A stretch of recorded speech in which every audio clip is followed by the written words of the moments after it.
إن الحمد لله نحمده ونصلي على رسوله الكريم أما بعد أعوذ بالله السميع العليم من الشيطان الرجيم من همزه ونفخه ونفسه بسم الله الرحمن الرحيم أموات غير أحياء وما يشعرون أيان يبعثون تفسیر القرآن کا سبق آج انشاءاللہ سورۃ النحل رکوع نمبر 3 پڑھیں گے۔ اموات غیر احیاء، وہ مردے ہیں، غیر احیاء زندہ نہیں ہیں، وما یشعرون اور وہ سب نہیں جانتے، ایان یبعثون کہ انہیں کب اٹھایا جائے گا۔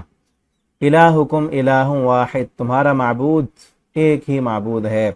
فالذین، پس وہ لوگ، لا یؤمنون بالآخرہ، جو نہیں ایمان رکھتے آخرت پر، قلوبہم منکرہ، ان کے دل انکار کرنے والے ہیں، وہم مستکبرون، اور وہ سب بہت تکبر کرنے والے ہیں۔ لا جرم، کوئی شک نہیں اس میں، ان اللہ یعلم، کہ بے شک اللہ تعالی جانتا ہے، ما یسرون، جو وہ چھپاتے ہیں، وما یعلنون، اور جو وہ ظاہر کرتے ہیں۔ انہ لا یحب المستکبرین، بے شک وہ نہیں پسند کرتا، نہیں محبت کرتا تکبر کرنے والوں سے۔ وَإِذَا قِيلَ لَهُمْ، اور جب کہا جائے ان سے، ماذا انزل ربکم، کہ کیا نازل کیا ہے تمہارے رب نے، قالوا، تو وہ سب کہتے ہیں، اساطیر الاولین، کہانیاں ہیں پہلے لوگوں کی، لیحملوا اوزارہم، تاکہ وہ سب اٹھائیں، اوزارہم بوجھ، کاملتاً مکمل، یوم القیامہ قیامت کے دن، ومن اوزار الذین، اور بوجھ ان لوگوں کے، یضلونہم، جن سب کو وہ گمراہ کرتے رہے، بغیر علم، بغیر علم کے۔ الا ساء ما یزرون، خبردار بہت برا ہے جو وہ سب بوجھ اٹھا رہے ہیں۔ یہاں تک رکوع کمپلیٹ ہوا، مختصر سا رکوع ہے، اور اس میں کچھ بات جو ہے وہ پچھلے رکوع سے ریلیٹڈ ہے، کہ پچھلے رکوع میں بیان ہو رہا تھا، اللہ تعالیٰ نے اپنی قدرت کے دلائل دیے اور توحید سمجھائی کہ وہ لوگ جنہوں نے کچھ نہیں بنایا، اور اللہ تعالیٰ نے اتنی کائنات بنائی، آسمان، زمین، ستارے، سیارے، اور دنیا کے اندر نعمتیں، پھل پھول پودے، اور تمہارے لیے آسمان سے پانی نازل کیے، یہ ساری نعمتیں اللہ تعالیٰ نے بنائی ہیں، تو پھر افمن یخلق کمن لا یخلق، کیا وہ جو پیدا کرتا ہے وہ اس کی طرح کیسے ہو سکتا ہے جس نے کچھ بھی نہیں پیدا کیا؟ افلا تذکرون، کیا تم نصیحت نہیں حاصل کرتے؟ اور پھر کہا کہ اتنی نعمتیں ہیں تو چند گنوائی ہیں نا، وَإِن تَعُدُّوا نِعْمَةَ اللَّهِ، اگر اللہ کی نعمتوں کو تم شمار کرنا چاہو تو ان کا تم شمار بھی نہیں کر سکتے۔ اور پھر کیا کہا، وَالَّذِينَ يَدْعُونَ مِن دُونِ اللَّهِ، وہ لوگ جو پکارتے ہیں اللہ کے علاوہ دوسروں کو، اللہ کا شریک جنہوں نے بنایا ہوا ہے، لا يخلقون شیئا، انہوں نے تو کچھ بھی نہیں پیدا کیا، وہم یخلقون، حالانکہ وہ خود بھی پیدا کیے گئے، وہ بھی تو مخلوق ہیں۔ نیک بزرگ ہستیوں کی انہوں نے مورتیاں بنائی ہوئی تھی نا مشرکین مکہ نے، ان کے سامنے جھکتے تھے، وہی عقیدہ اور نظریہ تھا کہ یہ جو ہے اللہ کے ہاں ہمارے سفارشی ہیں، ما نعبدہم الا لیقربونا الی اللہ زلفی، ہم ان کی عبادت تو نہیں کرتے بلکہ یہ کیا ہے کہ ہمیں اللہ کے ہاں وہ قرب میں اضافہ کرتے ہیں، اللہ کے قریب کر دیتے ہیں۔ اور آج کئی کلمہ پڑھنے والے، ان کا بھی اسی طرح کا عقیدہ اور نظریہ ہے کہ نیک بزرگوں کی جو ہے قبروں کو انہوں نے بنا لیا ہے آستانہ، وہاں جا کے ہاتھ بھی پھیلاتے ہیں، رکوع بھی کرتے ہیں، سجدے بھی کرتے ہیں، اور عقیدہ اور نظریہ کیا ہے کہ یہ ہمیں اللہ کے قریب کرتے ہیں، اللہ کے قرب کا ذریعہ بنتے ہیں ہمارے لیے۔ اور اللہ تعالیٰ کیا فرماتے ہیں، اموات، وہ تو مردہ ہیں، وہ تو فوت ہو گئے، اب غیر احیاء، زندہ نہیں ہیں۔ کیا مطلب کہ زندہ سے پھر بھی کچھ نہ کچھ ہو سکتا ہے نا، اللہ نے اس کو کچھ اختیارات دیے، کچھ اسباب دیے، طاقت دی اللہ نے، دیکھنے کی، سننے کی، چلنے کی، پکڑنے کی، اور اس کے تعلقات ہیں۔ زندہ انسان سے ما تحت الاسباب مدد لی جا سکتی ہے، لیکن جو فوت ہو گیا ہے اب اس کو جو اللہ نے اسباب دیے تھے وہ اسباب بھی ختم۔ ٹھیک ہے نا، اب دیکھیں نا، آپ کے پاس ایک چیز ہے، مجھے ضرورت ہے، میرے پاس وہ نہیں ہے، میں آپ سے وہ لے سکتا ہوں۔ میرے پاس ایک چیز ہے، آپ کے پاس نہیں ہے، آپ وہ مجھ سے اس کا مطالبہ کر سکتے ہیں۔ یہ الگ بات ہے آپ مجھے دیں یا میں آپ کو دوں نہ دوں، کوئی کسی انسان سے کوئی چیز لیتے ہیں، انسان کی کیفیت یہ ہے کہ وہ اس کو پسند نہیں کرتا، جبکہ یہ چیز جائز ہے، ما تحت الاسباب، کسی سے کوئی چیز مانگی جا سکتی ہے۔ لیکن جو انسان فوت ہو گیا ہے، اب وہ اس کے پاس جو اللہ نے جو اسباب اس کو دیے تھے وہ بھی ختم ہو گئے۔ زندہ انسان کے پاس چلنے کی قوت ہے، دوڑنے کی قوت ہے، دیکھنے کی صلاحیت ہے، اس کے تعلقات ہیں. وہ ایک بندہ جیسے نا، آپ مثال سے بات بڑی اچھی طرح سمجھ آتی ہے کہ ایک بندہ موٹر سائیکل پہ جا رہا ہے، موٹر سائیکل پہ اس نے پیچھے کوئی سامان لادا ہوا ہے. اب راستے میں اس کا وہ سامان گر گیا اور وہ خود اٹھا نہیں سکتا. اب راستے سے کوئی اور بندہ چلتا ہوا گزر رہا ہے تو وہ اس کو کہتا ہے کہ میرا سامان اٹھا کر اس موٹر سائیکل پر رکھ دو، مجھے رکھوا دو تاکہ میں آگے چل سکوں. اب یہ مدد لینا جائز ہے، یہ شرک نہیں ہے، کیونکہ وہ بندہ زندہ ہے اور وہ سامان اٹھانے کی طاقت رکھتا ہے تو جائز ہے. لیکن ایک بندہ وہ بھی سامان اس کا گرا، اب دیکھا راستے میں قریب، سڑک کے قریب ایک قبرستان ہے، وہاں پہ ایک بزرگ بابا کی قبر ہے. اب وہ بندہ کیا کہے کہ بابا جی میرا سامان اٹھوا دو. آپ اٹھوا سکتے ہو، آپ کے پاس ہے طاقت، آپ پھونک مارتے تھے، دنیا میں بڑے آپ کے عبادتیں تھیں، ریاضتیں تھیں، پہنچی ہوئی آپ سرکار تھے، آپ جو ہے نا اب میرا سامان اٹھاؤ اور رکھو. اب یہ ہے شرک، ٹھیک ہے نا. اب اس بندے کے پاس اختیار اموات، اور اللہ فرماتے وہ تو فوت ہو چکے ہیں، غیر احیاء، وہ زندہ نہیں ہیں. زندہ تھے تو سنتے تھے، زندہ تھے تو دیکھتے تھے، زندہ تھے تو چلتے تھے، پکڑتے تھے. بلکہ دوسری جگہ اللہ فرماتے الہم ارجل یمشون بہا، جن کو تم پکارتے ہو دیکھو ان کے پاؤں ہیں وہ چلتے نہیں ہیں. ام لہم ایدی یبطشون بہا، ان کے ہاتھ ہیں پکڑ نہیں سکتے. ام لہم آذان یسمعون بہا، ان کے کان ہیں اب ان کانوں سے سنتے نہیں. وہ کانوں کی سماعت ختم ہو گئی، آنکھوں کی بصارت ختم ہو گئی، زبان کا نطق ختم ہو گیا، ہاتھوں کے اندر بطش جو تھا وہ ختم ہو گیا، ساری صلاحیتیں جو دی تھیں وہ ختم ہو گئی. اب وہ کیا کر سکتے ہیں؟ اب تو وہ خود محتاج ہیں. تو خود محتاج ہیں. جب انسان فوت ہو جاتا ہے محتاج ہے زندہ انسان کا کہ وہ زندہ اس کے ساتھ جو بھی کریں. دیکھیں نا، زندہ جب کوئی فوت ہوتا ہے اس کو نہلایا جاتا ہے، کفنایا جاتا ہے، اس کو وہ کبھی کسی کو کہا اس کو مجھے ایسے نہ نہلاؤ، ایسے نہلاؤ، اوپر والے ہی سارا کچھ کر رہے ہوتے ہیں نا، اس طرح کفن پہناؤ، ایسے نہلاؤ، آرام سے اٹھاؤ، اور قبر فلان جگہ بناؤ، ادھر نہ بناؤ. اب وہ خود اپنا مشورہ کیوں نہیں دیتا؟ کیونکہ اللہ نے اس سے بولنے کی صلاحیت، سمجھنا، اس دنیا سے اس کا تعلق ختم ہو گیا. تو اس لیے میرے بھائی اور دوستو، قرآن پڑھنے والے جہاں تک بھی میرا پیغام جائے اس پیغام کو آگے پہنچائیں. ہمارے کلمہ پڑھنے والے کئی مسلمان بھائی لا علمی کی وجہ سے وہی کام جو مشرکین مکہ ان بتوں پہ جا کے کرتے تھے آج بزرگوں کی قبروں پہ جا کے کرتے ہیں. پریشانی اور مشکل کے وقت جاتے ہیں ان کے پاس کہ بابا جی ہماری مشکل حل کر دو، ہماری فلاں پریشانی ٹل جائے، پھر آئیں گے، پھر دیگیں بھی پکائیں گے، بکرے بھی دیں گے. جبکہ یہ شرک ہے، نظر نیاز. اب دیکھیں نا، قربانی اللہ کے لیے کرتے ہیں، وہی قربانی اگر غیر اللہ کے نام پہ کر دی، کسی قبر والے کے نام پر، کسی بزرگ کے نام پر کہ مجھے بیٹا مل گیا تو میں یہاں آ کے جانور ذبح کروں گا، تو غیر اللہ کے نام کی ہے قربانی جو شرک ہے، اور اسی کو اللہ نے معاف نہیں کرنا. اور بار بار اللہ نے یہی چیز قرآن میں بیان کی، اموات، وہ تو مردہ ہیں، وہ تو فوت ہو چکے، غیر احیاء، وہ زندہ نہیں ہے. اور حالت یہ ہے وما یشعرون ایان یبعثون، ان کو تو پتہ ہی نہیں ایان یبعثون کہ وہ کب اٹھائے جائیں گے. ایان یبعثون کہ ان کو اٹھایا کب جائے گا. دیکھیں نا، کئی لوگ کہتے ہیں کہ ہم تو جو ہے بزرگوں کی قبروں پہ جاتے ہیں اور یہ لوگ ہمیں، کئی لوگ ہمیں جو ہے وہ بتوں کے ساتھ ملا دیتے ہیں، ہم بتوں کی پوجا تھوڑی کرتے ہیں. تو اس پر آپ کو، اگر آپ ٹھنڈے دماغ سے سوچیں، جس کے سامنے جھکا جائے، رکوع کیے جائیں، سمجھ لو کہ وہ بت ہے، وہ بت ہے. چاہے اس کا مجسمہ بنا کر سامنے کھڑا کر دیں بت ہے، چاہے وہ قبر کی شکل میں ہو، چاہے وہ کوئی درخت ہو، چاہے کوئی وہ پتھر ہو، چاہے وہ کوئی بھی چیز ہو، جس کے سامنے جھکا جائے، عبادت جس کی جائے، وہ بت ہے. اس کی دلیل یہ ہے کہ پیارے پیغمبر صلی اللہ علیہ وسلم نے اپنی وفات سے پہلے دعا کی تھی. ایک دعا کی اور ایک بد دعا کی.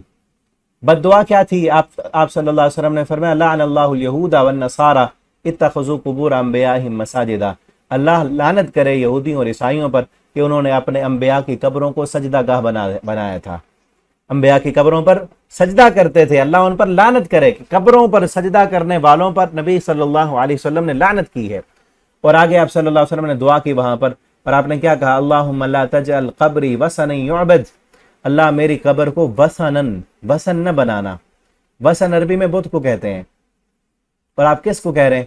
اللہ میری قبر کو بت گاہ نہ بنانا، کہ جس طرح بتوں کی پوجا کی جاتی ہے، اللہ میری قبر کو ویسا بت نہ بنانا کہ یہاں اس کی آ کے پوجا کی جائے، میری قبر پہ آ کے لوگ سجدے کریں، میری قبر پہ آ کے لوگ دعائیں مانگیں ہاتھ اٹھا کر، میری قبر پر آ کے رکوع کریں، سجدے کریں، جس طرح بتوں کے سامنے کیا جاتا ہے، اللہ میری قبر کو بت نہ بنانا۔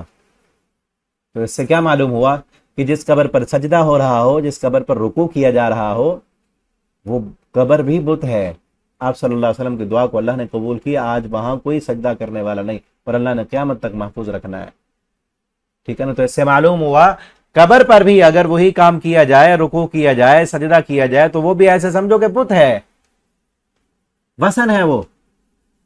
اور ہمارا ملک پاکستان، پچھلے سبق میں بھی میں نے بتایا تھا، لا الہ الا اللہ کے نام پہ لیا ہوا، اس کا کوئی ایک شہر ایسا نہیں ہے جس میں وثن نہ ہو، جس میں اللہ کے مقابلے میں غیر اللہ کو سجدے نہ کیے جا رہے ہوں۔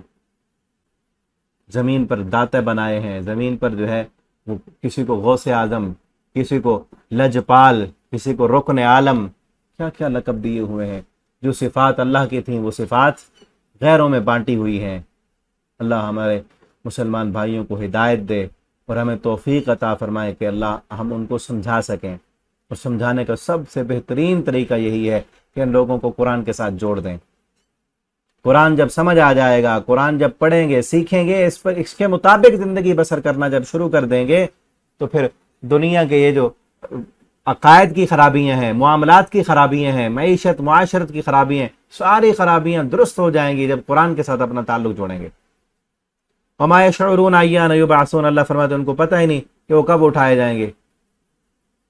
آگے کیا فرمایا؟ الہکم الہ واحد، تمہارا الہ ایک ہی الہ ہے۔ الہ، معبود، مشکل کشا، حاجت روا، وہ ایک ہے۔ ہم کہتے ہیں نا لا الہ الا اللہ، اللہ کے علاوہ کوئی الہ نہیں، کوئی عبادت کے لائق نہیں، اللہ کے علاوہ کوئی سجدے کے لائق نہیں، کوئی نظر و نیاز کے لائق نہیں۔ الہ اسے کہتے ہیں جس کے سامنے جھکا جائے، جس سے مدد مانگی جائے، پریشانی کے وقت جس کے پاس جا کر پناہ لی جائے، اور وہاں جا کر انسان کو سکون مل جائے، اس کو اس کی زندگی کی ساری ضرورتیں وہاں سے ملتی ہوں، ساری پریشانیاں وہاں پہ جا کے ٹلتی ہوں، اس کو الہ کہتے ہیں۔ وہ الہ ایک ہے، ایک ہے۔ کیوں کہا؟ پیچھے کیا تھا؟ جن کو پکارتے ہو وہ مردہ ہیں۔ اب اس سے یہ بھی معلوم ہوا کہ جس کے سامنے ہاتھ پھیلائے جائیں، پکارا جائے مدد کے لیے، ما فوق الاسباب، ما تحت الاسباب تو جائز ہے، ما فوق الاسباب، جن کو پکارا جائے کہ جن کے پاس اختیار ہی نہیں، وہ فوت ہو گیا، اب ان کو مدد کے لیے پکارا جائے، تو ایسے سمجھو ان کو الہ بنا لیا ہے،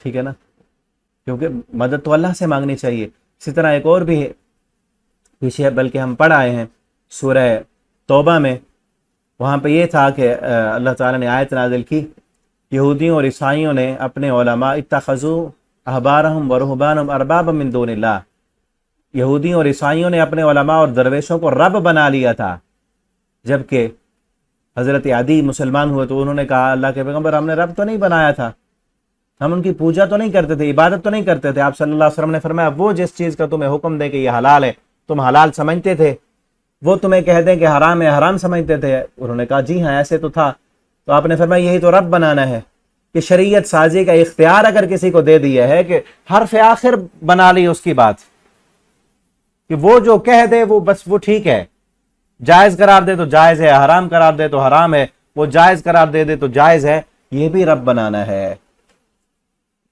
ٹھیک ہے نا۔ تو اس لیے انسان کو انسان کی عبادت کے لیے نہیں پیدا کیا گیا، انسان کو انسان کی کا حکم ماننے کے لیے نہیں پیدا کیا گیا، بلکہ انسان تو رب کا حکم مانتا ہے نا۔ اور ہاں کوئی انسان کو اللہ نے کوئی علم دیا ہے، فوقیت دی ہے، تو اس کا مطلب یہ ہے کہ وہ علم اللہ کے احکامات وہ لوگوں کو بتاتا ہے، اپنے احکامات نافذ نہیں کرتا۔ پیغمبروں کا بھی یہی کام تھا کہ پیغمبر آ کر اللہ کے احکامات بتاتے تھے، نہ کہ اپنے احکامات نافذ کرتے تھے، اللہ کے بتلائے ہوئے احکامات۔ پیارے پیغمبر صلی اللہ علیہ وسلم کے بارے میں بھی یہی کہا ہے نا، ما ینطق عن الہوی ان هو الا وحی یوحی، میرا پیغمبر تو اپنی مرضی سے بولتے بھی نہیں جب تک وحی نہ آ جائے، تو وہ تو اللہ کے حکم لوگوں کو بتلاتے ہیں، نہ کہ اپنا حکم نافذ کرتے ہیں، ٹھیک ہے نا۔ تو جو انسان اپنا حکم نافذ کرے وہ ایسے سمجھو اس نے بھی اپنے آپ کو الہ بنایا ہوا ہے. اور آگے کیا کہا؟ الہکم الہ واحد، تمہارا الہ ایک ہی الہ ہے. فالذین لا یؤمنون بالآخرہ، وہ لوگ جو آخرت پر ایمان نہیں لاتے، قلوبہم منکرہ، ان کے دل انکار کرنے والے ہیں، دل انکاری ہیں ان کے. دیکھیں نا، ایک ہے فطرت سلیمہ، اس چیز کو سمجھنے کی بڑی ضرورت ہے، آگے بھی یہ چیز آئے گی. انسان کی فطرت میں اللہ نے آخرت کا کانسیپٹ رکھا ہے، جو صحیح جس کی فطرت ہے، فطرت سلیمہ پر جو انسان موجود ہے، اس کا دل ٹھیک ہے، اور اس کی فطرت جو ہے وہ بگڑی نہیں ہے، معاشرے نے اس کو بگاڑا نہیں ہے.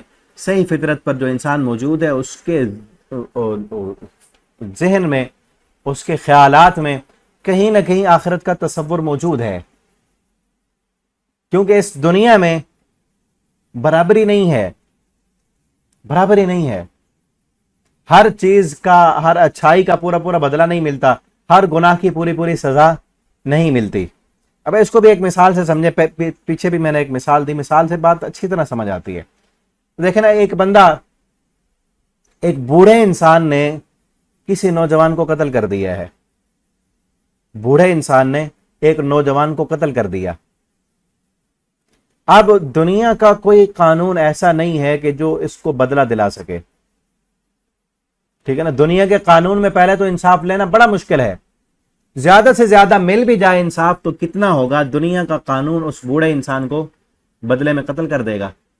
لیکن کیا فطرت، عقل اس چیز کو مانتی ہے کہ وہ انصاف ہو گیا ہے؟ بوڑھے نے قتل کیا نوجوان کو، بدلے میں بوڑھے کو قتل کر دیا گیا، تو کیا یہ انصاف، برابری ہو گئی؟ دیکھیں نا، بوڑھا وہ تو زندگی کی بہاریں دیکھ چکا، جس کو اس نے قتل کیا وہ نوجوان ہے، اس کے بچے یتیم ہو گئے، اس کی جوان بیوی بیوہ ہو گئی.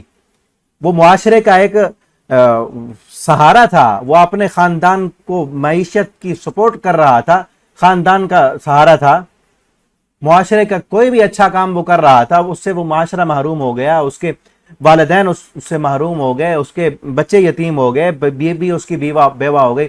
بدلے میں بوڑھے کو قتل کر دیا تو کیا ہوا؟ بوڑھا تو زندگی گزار چکا تھا، اس کے کوئی یتیم نہیں، اس کے بچے جوان ہو چکے ہیں، بیوی اس کی پہلے سے فوت ہو چکی ہے، کوئی وہ معیشت کا سہارا نہیں تھا، معاشرے کے لیے وہ کوئی کام نہیں کر رہا تھا، وہ تو زندگی گزار چکا، وہ تو ختم. اس کے وارث بھی انتظار کر رہے تھے کہ کب اس کی موت کا وقت آتا ہے، تو اپنے وقت پر پہنچ گیا. برابری تو نہ ہوئی. تو اب فطرت سلیمہ یہ چاہتی ہے کوئی ایک ایسا دن ہو جس میں یہ سب برابری ہو. اسی لیے کہا نا، لا اقسم بیوم القیامہ ولا اقسم بالنفس اللوامہ، کہ تمہارا ملامت کرنے والا جو نفس ہے وہ بھی اس بات پر گواہ ہے کہ قیامت کا دن ہونا چاہیے. تمہاری فطرت سلیمہ بتاتی ہے کہ دنیا میں ہر انسان کو اس کی اچھائیوں کا بدلہ نہیں ملتا، برائیوں کی سزا نہیں ملتی. تو ایک ایسا دن ہو جس دن میں ہر انسان کو اس کی اچھائی کا پورا پورا بدلہ ملے، اور ہر برے کو، ہر ظالم کو اس کے ظلم کی پوری پوری سزا ملے. اور وہ کیا ہے؟ وہ قیامت کا دن ہے، وہ قیامت کا دن رکھا ہے. تو فطرت سلیمہ انسان کو اس بات پر ابھارتی ہے، لیکن اگر اس فطرت کو مسخ کر دیا جائے، دل سے تو ابھرتا ہے، بل الانسان ولا نفسی بصیرہ ولو القی معاذیرہ، فرمایا انسان خود بصیرت والا ہے کہ وہ کیا کر رہا ہے، اس کا خود اندر سے نفس اس کو بتلاتا ہے کہ یہ ظلم ہے، یہ زیادتی ہے، یہ ناانصافی، ایسے نہیں ہونا چاہیے. لیکن جب وہ فطرت مسخ کر دی جائے تو کیسے مسخ ہوتی ہے؟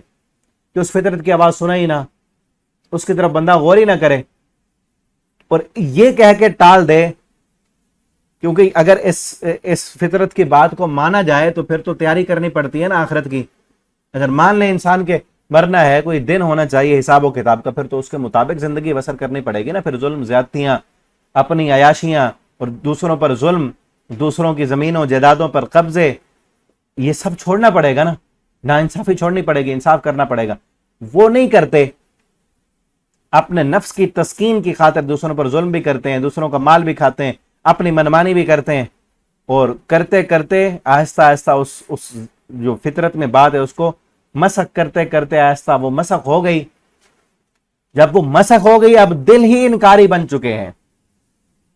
اب ایک ہی بات کی کہ ہے ہی نہیں قیامت، اگر اس کو مانے، ورنہ فطرت انسانی کے اندر یہ چیز موجود ہے کہ قیامت ہونی چاہیے، انصاف کا ایک دن ہونا چاہیے۔ جب اس فطرت کو مسخ کر دیا، اب کیا ہے؟ قلوبہم منکرہ، دل منکر ہو چکے ہیں، دل انکاری ہو چکے ہیں۔ یہ نہیں کہا کہ دل میں بات نہیں آتی، بلکہ وہاں تو کیا ہے؟ نفس لوامہ، ملامت کرنے والا انسان کے اندر جو نفس ہے وہ گواہ ہے کہ قیامت ہونی چاہیے، لیکن فطرت مسخ ہو چکی ہے تو دل انکار منکر ہو چکے ہیں، دل نہیں مانتے۔ اب بہم مستکبرون، کیوں منکر ہو چکے ہیں؟ وہ تکبر کرتے ہیں، تکبر نے، دنیا کے اندر اپنے آپ کو بڑا بنانے کی فکر نے ان کو اس بات پر آ کر لا کھڑا کر دیا کہ اب آخرت کے بھی منکر ہو گئے ہیں۔ آگے اللہ کیا فرماتے ہیں؟ لا جرم ان اللہ، بلا شبہ یقینی بات ہے، یہ پکی بات ہے، ان اللہ یعلم، بے شک اللہ تعالیٰ جانتا ہے، ما یسرون و ما یعلنون، جو وہ چھپاتے ہیں، جو وہ ظاہر کرتے ہیں، ان کے دل میں کیا ہے، کیا چیز وہ چھپا رہے ہیں اور کس چیز کو وہ ظاہر کر رہے ہیں۔ اللہ کو تو ہر چیز کا پتہ ہے نا، اللہ کو پتہ ہے کہ ان کے دل میں ہے۔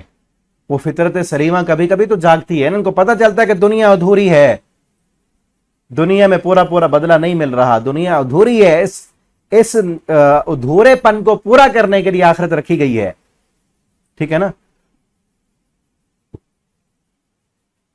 اللہ تعالیٰ کو پتہ ہے ہر چیز کا، جو وہ چھپا رہے ہیں، جو وہ ظاہر کر رہے ہیں۔ اور یہ بھی یاد رکھیں، انہ لا يحب المستکبرین، جس تکبر کی وجہ سے یہ آخرت کا انکار کر رہے ہیں، اللہ تعالیٰ ان تکبر کرنے والوں سے محبت نہیں کرتے، اللہ ان کو پسند نہیں کرتے۔ اور پھر اگلی بات، وَإِذَا قِيلَ لَهُم مَاذَا أَنزَلَ رَبُّكُمْ، جب ان سے کہا جاتا ہے کہ کیا نازل کیا تمہارے رب نے، تو کہتے ہیں قَالُوا أَسَاطِيرُ الْأَوَّلِينَ، یہ پہلے لوگوں کی کہانیاں ہیں۔ یہ نا مکہ کے مشرک، چونکہ پہلے قرآن کے مخاطب وہی تھے، آپ صلی اللہ علیہ وسلم نے سب سے پہلے انہی کو دعوت دی، خود بھی انکار کرتے تھے، نہیں مانتے تھے جب کوئی دوسرا آتا تھا، بلکہ انہوں نے پلان کیا حج کے موقع پر، جب دوسرے علاقوں سے لوگ آتے آپ صلی اللہ علیہ وسلم ان کو بھی تبلیغ کرتے۔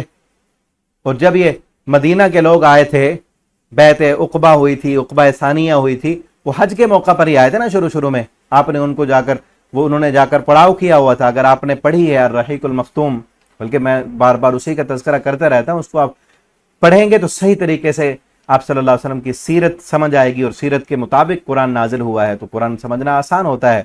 امید ہے پڑھی ہوگی آپ نے، نہیں پڑھی تو اس کو پڑھیں، بار بار پڑھیں، اس میں بیعت عقبہ ثانیہ وہ موجود ہیں ساری، وہ بھی وہی سبب بنا تھا حج، تو آپ صلی اللہ علیہ وسلم نے ان کو تبلیغ کی، اور انہوں نے پھر آئندہ سال آ کر چند بندوں نے اس وقت آپ کے ہاتھ پر بیعت کی، کچھ نے آ کر اگلے سال بیعت کی، ٹھیک ہے۔ تو پھر آپ صلی اللہ انہوں نے پلان کیا حج کے موقع پر، مشرکین مکہ نے، کہ ہم ایسے کریں گے حج کے موقع پر۔ یہ نا مختلف گروہوں میں جا کر راستے میں کھڑے ہو گئے، حاجی جو آ رہے تھے ان کو انہوں نے کہا کہ خیال کرنا کہ ایک مکہ میں ہمارا ایک رشتہ دار ہے، نام محمد ہے صلی اللہ علیہ وسلم، تو وہ اس طرح کے آپ کے بارے میں غلط کنسپٹ ان کے ذہن میں ڈالا کہ معاذ اللہ جادوگر ہیں، معاذ اللہ وہ جو ہے نا وہ جھوٹے ہیں، وہ اس طرح کے شاعرانہ کلام پر جس طرح آپ صلی اللہ علیہ وسلم کو تنگ کیا کرتے تھے، کہتے تھے پہلے سے ہی۔ اور پھر ایک نہیں، دو تین گروہوں میں وہ کھڑے ہو گئے۔ ایک بندے نے بتایا، انہوں نے کہا چلو ٹھیک ہے، پھر آگے چلے، راستے میں تھوڑا سا آگے اور بندہ ملا، اس نے بھی بتا دیا، کوئی اور ملا، اس نے بھی بتا دیا۔ اب ذرا تصور کریں یہ کتنا بڑا پروپیگنڈا اور فتنہ ہے۔ یہی پروپیگنڈا، یہ فتنہ، یہ اصول جو ان سازشیوں نے اور اسلام کے مخالف دشمنوں نے کیا تھا، آج یہی پروپیگنڈا میڈیا بھی کر رہا ہوتا ہے کہ ایک جھوٹی خبر، جھوٹی بات، کسی کے بارے میں کسی کو اگر ذلیل کرنا ہے، رسوا کرنا ہے، ایک ہیرو کو زیرو بنانا ہے، تو بار بار اس کے خلاف جو ہے خبر چلاؤ، اس کے خلاف چلاؤ، یہ فلاں، یہ جھوٹا، یہ فلاں، یہ ایسے ہو گیا، ایسے ہو گیا۔ بار بار جب وہ خبر لوگ سنیں گے، لوگوں کے ذہنوں میں کیا بیٹھ جائے گا؟ انہوں نے بھی یہی کیا کہ ایک نہیں، دو تین بندے کھڑے ہو جائیں، وہ بتائیں بار بار۔ اب ایک بندہ آپ صلی اللہ علیہ وسلم سے ملا نہیں، آپ کے پاس پہنچا نہیں، پہلے سے ہی اس کے ذہن میں بتا دیا گیا۔ میڈیا سے ایسے ہوتا نا، ایک بندے کو دیکھا ہی نہیں آپ نے، اس کے بارے میں بار بار غلط خبر جو ہے آپ کے ذہن میں گردش کر رہی ہے، تو آپ کے ذہن میں اس کا کیا تصور ہوگا؟ اور جب آپ ملیں گے اس بندے کو تو کس ذہن سے ملیں گے؟ پہلے سے آپ نے اس کے بارے میں سن رکھا ہے. پھر تصور، اب جب اس کے سامنے جائیں گے کس تصور سے ملیں گے؟ وہ پیچھے جو اس کے بارے میں معلومات آپ کے ذہن میں ہیں وہ تو ذہن میں رہیں گی نا، وہ ذہن میں رکھ کر آپ اس سے ملیں گے.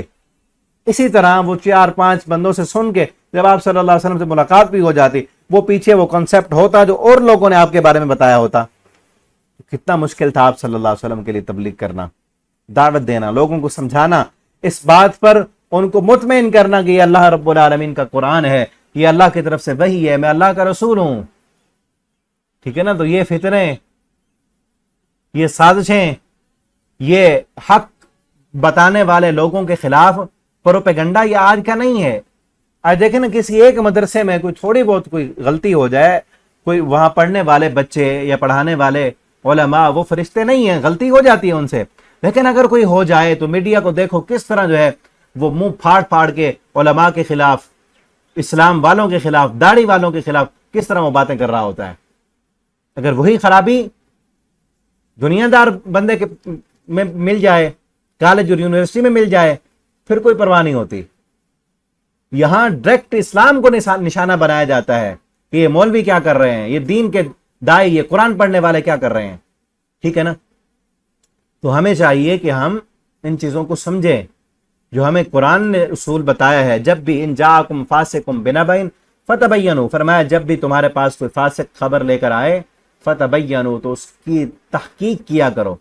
ایسے سنی سنائی باتیں آگے نہ پھیلایا کرو، بلکہ کیا کیا کرو؟ فتبینوا، تو اس کو وضاحت کیا کرو، اس کی تحقیق کیا کرو. اور آج بھی اسی طرح ہے، میڈیا کا دور ہے، تو اس میڈیا کے دور میں بھی کوئی بھی خبر ملے ہمیں، ٹھیک ہے نا، تو اس کو بغیر تحقیق کے آگے نہیں پہنچانا چاہیے. اور میڈیا والوں کا بھی اب تو جو ہے میڈیا بھی آزاد ہو چکا ہے نا، ہر کسی نے یوٹیوب پہ چینل بنائے ہوئے ہیں، فیس بک پہ، واٹس ایپ پہ.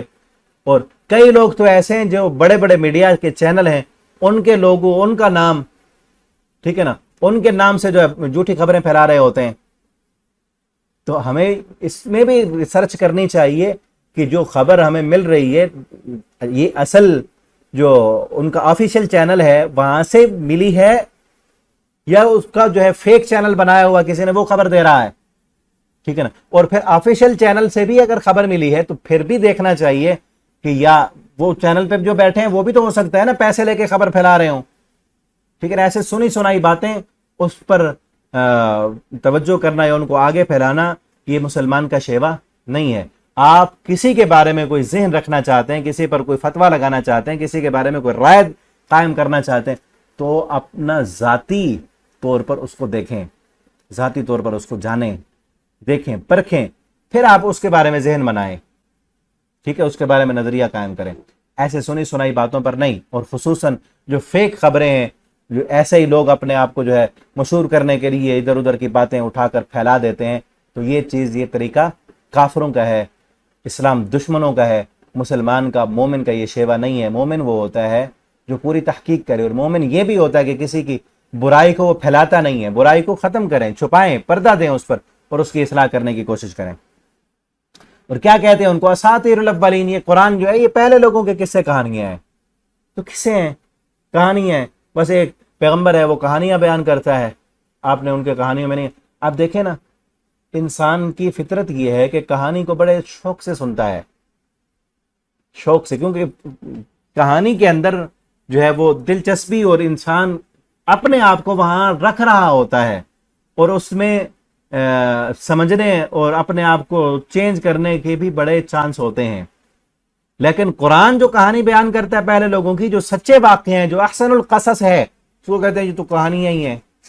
جبکہ قرآن نے جس مقصد کے لیے بتائے کہ دیکھو تم سے پہلے بھی لوگ آئے، فرعون بھی تھا، قارون بھی تھا، شداد بھی تھا، قوم عاد سمود بھی تھی، قوم لوط بھی تھی، قوم شعیب بھی تھی، ان سب نے بھی اس طرح بغاوتیں کی، ان کو بھی ہم نے دولتیں دی تھیں، دنیا کا اقتدار دیا تھا، لیکن انہوں نے بغاوت کی. تو ہم نے کیا کیا؟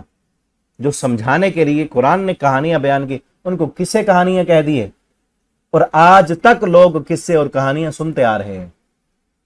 اب دیکھیں نا، لوگ قصے اور کہانی کے پیچھے نہیں جاتے، ساری رات جو ہے ڈراموں کے پیچھے، فلموں کے پیچھے گزار دیتے ہیں. اور ہر عمر کے لوگ، یہ نہیں کہ بچے، عمر کا کوئی بھی حصہ ایسا نہیں ہے جس میں انسان کہانی کو پسند نہ کرتا ہو، جبکہ جھوٹی کہانیاں، بے فائدہ کہانیاں، بلکہ یہ آج کل جو ڈرامے اور فلمیں یہ تربیت کی بجائے بگاڑ رہے ہیں ہمارے معاشرے کو. ہمارے معاشرے کا جو اس وقت حالت بن چکی ہے بگاڑ کی، خرابیوں کی، اخلاقی کمزوریوں کی، بے راہ روی کی، فحاشی اور عریانی کی، اس میں سب سے بڑا کردار ڈراموں اور فلموں کا ہے. دیکھیں نا فلموں اور ڈراموں میں کیا سبق دیا جا رہا ہے؟ بے پردگی کا، فحاشی عریانی کا. ایک شادی شدہ عورت کا ریلیشن دکھایا جا رہا ہے کسی اور مرد کے ساتھ، اور غیر شادی شدہ لوگ آپس میں بے پردگی، فحاشی عریانی. پھر اور آج تو ایسے، ہم تو اللہ کا شکر ہے نہ فلمیں دیکھتے ہیں نہ ڈرامے دیکھتے ہیں، بلکہ یہ جو کئی جو ہے فیس بک پر کئی ایسے لوگ ہیں جو ان فلموں اور ڈراموں کے کلپ نکال کر، مجھے اب نام نہیں آتے، وہ بتا رہے ہوتے ہیں کہ کس طرح یہ خرابی پھیلا رہے ہیں. وہ کبھی کبھی دیکھ لیتے ہیں کہ اب تو ڈراموں میں پیچھے وہ بت دکھائے جا رہے ہیں، پیچھے مورتیاں پڑی ہوئی ہیں، پاکستانی ڈرامے، اور اس کے اندر پس منظر میں پیچھے جہاں ڈرامہ بن رہا ہے پیچھے بت پڑا ہے. کوئی ایسا نہیں ہے کہ جس میں جو ہے اخلاقیات سکھائے جا رہے ہوں، والدین کی فرمانبرداری سکھائی جا رہی ہو، یا قرآن اور نماز سکھائی جا رہی ہو. نہیں ہے ایسا. بلکہ کارٹون بھی، اس میں بھی کہانی ہوتی ہے نا. کئی ماؤں نے اپنے بچوں کو کارٹونوں پہ لگایا ہوا ہے، اس میں بھی کتنا بگاڑ ہے، خرابیاں ہیں. ٹھیک ہے نا، صحیح طریقے پہ آئیں. انبیاء کی کہانیاں، قرآن کی کہانیاں جو اللہ نے بیان کی ہیں. بلکہ اب تو دارالسلام نے وہ ایک جو ہے سلسلہ شروع کیا ہے، انہوں نے مکمل کتابیں چھاپی ہیں قرآن کی کہانیاں. ٹھیک ہے، آپ اگر نیٹ پر سرچ کریں تو آپ کو مل جائیں گی، پی ڈی ایف میں مل جائیں گی. اگر ہارڈ میں آپ کو نہیں ملتی، پی ڈی ایف میں لے کے آپ اس کی جو ہے وہ کاپی خود بھی نکال سکتے ہیں اپنے بچوں کے لیے. ٹھیک ہے نا، بچوں کو وہ پڑھائیں، وہ دیں، وہ بچے خود پڑھیں، یا کوئی بڑا بچہ جو پڑھ سکتا ہے وہ پڑھ کے دوسروں کو سنائے. جو پہلے دور میں ہمارے والدین کیا کرتے تھے، ہمیں کہانیاں سناتے تھے. اب تو ہم نے بچوں کو موبائل دے دیے ہیں. اس سے بچیں، ورنہ خراب ہو جائیں گے بچے. ان بچوں کو انبیاء کی کہانیاں سنائیں. ٹھیک ہے نا، وہ بڑی بہترین ایک بڑا سلسلہ ہے، اللہ تعالیٰ ان کو جزائے خیر دے جنہوں نے وہ چھاپی ہیں. قرآن سے سارے انبیاء کی کہانیاں لے کر اور سٹوری ٹائپ، ٹھیک ہے نا، ان کو بیان کیا ہے. الگ الگ جو ہے چھوٹے چھوٹے وہ کتابچے ہیں. اور پھر یہ کیا ہے، اس میں جو ہے خوبصورت بچوں کو انٹریکٹ کرنے کے لیے اس میں تصویریں بھی بنی ہوئی ہیں. تو وہ اپنے بچوں کو پڑھائیں. ٹھیک ہے، آدم علیہ السلام کی کہانی، ادریس علیہ السلام کی، موسیٰ علیہ السلام کی، یوسف علیہ السلام کی، وہ سب انبیاء کی کہانیاں ہیں اس میں. ٹھیک ہے، تو وہ کہانیاں جو سچی کہانی ہیں اور آپ کو خود آتی ہیں تو خود اپنے بچوں کو سنائیں. ٹھیک ہے نا، تاکہ بچے بھی آپ کی طرف مائل ہوں، اور بچوں کو ٹائم دیں اپنا، ان کے ساتھ بیٹھیں، ان کو باہر لے جائیں گھومنے کے لیے پارک میں، یا ان کو جو ہے جسمانی ایکٹیویٹیز کرائیں، کسی باغ میں لے جائیں، ان کے ساتھ کھیلیں. یہ نہیں کہ بچہ جب بھی روئے موبائل دے دیں اس کو، اس میں لگا ہوا ہے. اس کی ذہنی صلاحیت بھی ختم ہوگی، جسمانی صلاحیت بھی ختم ہوگی، اور وہ بگڑے گا. تو اصل یہ ہے کہ کہانی جو سچی کہانی ہے خود بھی ان کو پڑھیں اور اپنے بچوں کو بھی وہی پڑھائیں.